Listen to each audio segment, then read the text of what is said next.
We're here in this very beautiful, posh resort in Costa Rica, about to drink ayahuasca. A little bit different from probably your first encounters with that.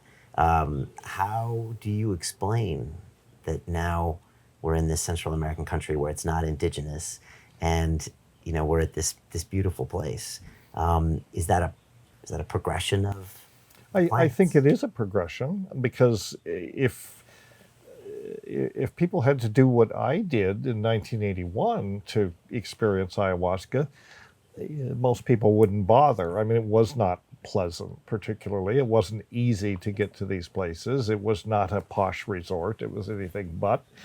But I was driven, and I was doing some work, and I was a fanatic, and I was driven, but most people wouldn't bother.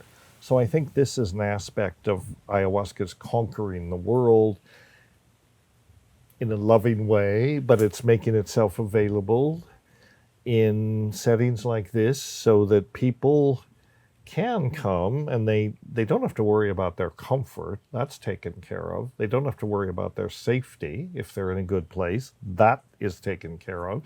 So they're free to focus on what is the message of the medicine. They don't have to worry about why I'm here. Now, a lot of people can't afford to come to a place like this, and I think that's a problem. I would like to see ayahuasca. Nobody should have to not have this experience because they can't afford it.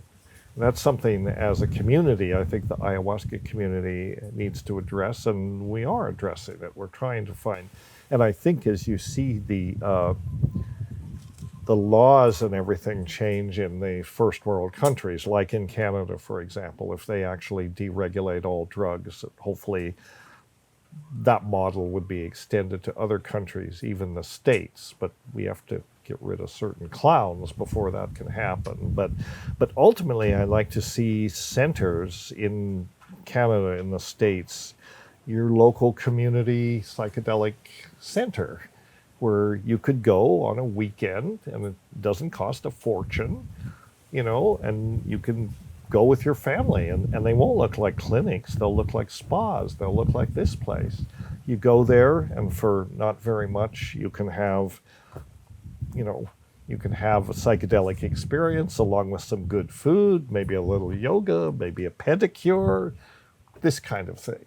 In other words, self-care of the mind and body. I think the way to make,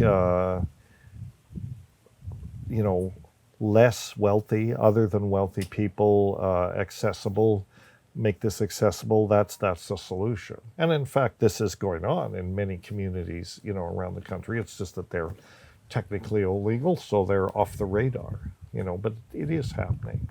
Yeah. It needs to happen more.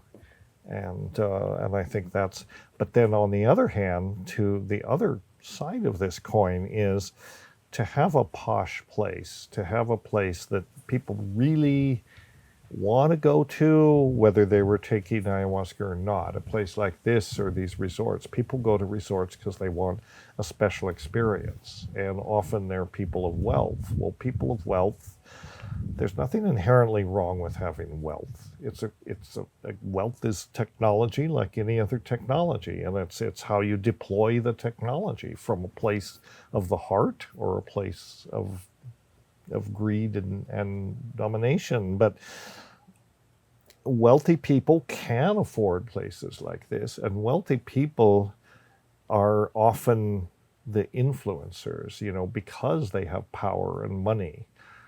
They can have an influence on decisions that are made at the policy level and so on. And so if they come to a place like this because they can afford to, and they're curious, they can get this lesson from ayahuasca largely about the understanding of our estrangement from nature and so on. They're then in a position to go out and make a difference, to speak on a public level, or to do things because they have power and wealth that will make real change. And so, ayahuasca can be a catalyst for that. And a large part of the program, I think, is to, get the right people to come for this experience, and then, give them the chance to change their perspective. And many of them do. And then they go out and make changes. And I'm encouraged that many of the, what we think of as the thought leaders, the change makers of our culture, they're coming to these places and they're getting the message, and we'll see how it plays out. But I think never before has that happened. So I'm encouraged by that.